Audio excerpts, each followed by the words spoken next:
Hi guys, welcome back once again. Advice for today is ang Diyos anak ang nagpapaalis ng mga masasamang espiritu sa isang taong nasasapian. Nung mulang kapanahonan pa ng ating Diyos anak na si Jesus Christ, nakikita naman natin, nababasa natin sa Bible at napapanood natin sa social media. Minsan, di ba, ginagawa na ng movie yung istorya ni Papa Jesus, di ba?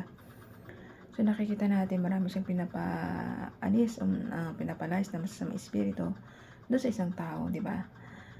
So, ganun kalakas ang kapangyarihan nating Diyos anak na si Jesus Christ.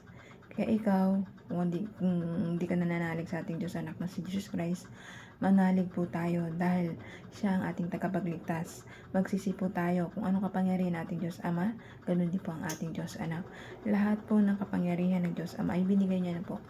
Hindi naman po, kumbaga pareho silang Diyos, Diyos anak at Diyos Ama at Diyos Espiritu Santo.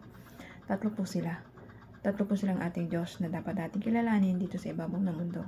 Ating Diyos anak na si Jesus Christ na bumabase sa kapanahunan niya, nagpapalisis ng mga sasamang espiritu para lumaya ang isang taong pinapahirapan ng masasamang demonyo o espiritu sa katawang lupa niya.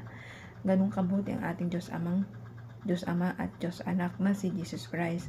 Si Jesus Christ ang siyang nagpuputo ng ating lahat ng ating kasalanan kasi pinanganak na tayong makasalanan dahil sa ating unang mga magulang na si Eva at Adan. Kaya tayo bilang masamang tao, huwag na tayo maggumawa pa ng dagdagan pa yung mga kasalanan na ginawa ng ating mga magulang.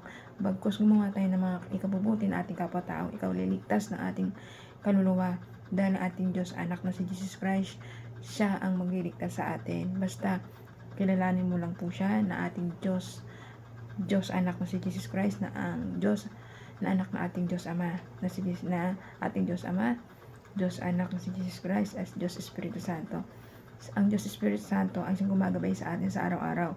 Ang ating Diyos anak na si Jesus Christ ang magliligtas sa ating mga taong kasalanan na paulit-ulit ng gumagawa ng kasalanan. Once na magsisi ka at kung nabalikan pa yung mga kasalanan ng na gawa mo dito sa ibabaw ng mundo, at tsak maliligtas yung kaluluwa mo. Basta manalig ka lang sa ating Diyos anak na si Jesus Christ, tsak ang kaligtasan ng iyong kaluluwa.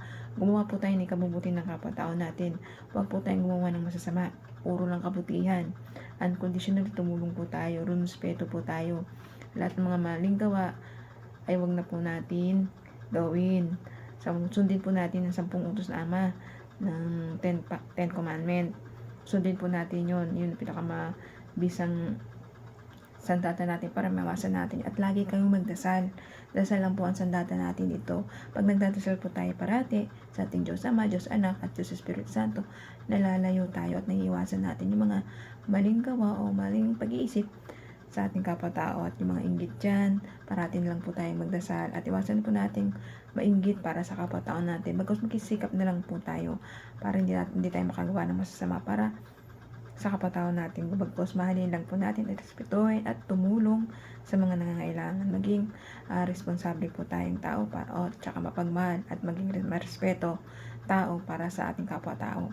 Pag nakikita yan ng ating Diyos Ama, tsak ang kaligtasan ng iyong kaluluwa at mamahalin ka ng ating Diyos Ama, dadalhin niya tayo lahat sa paraiso. Nasama-sama tayo doon mga taong matutuwid at hindi nagawa ng anumang kasalanan.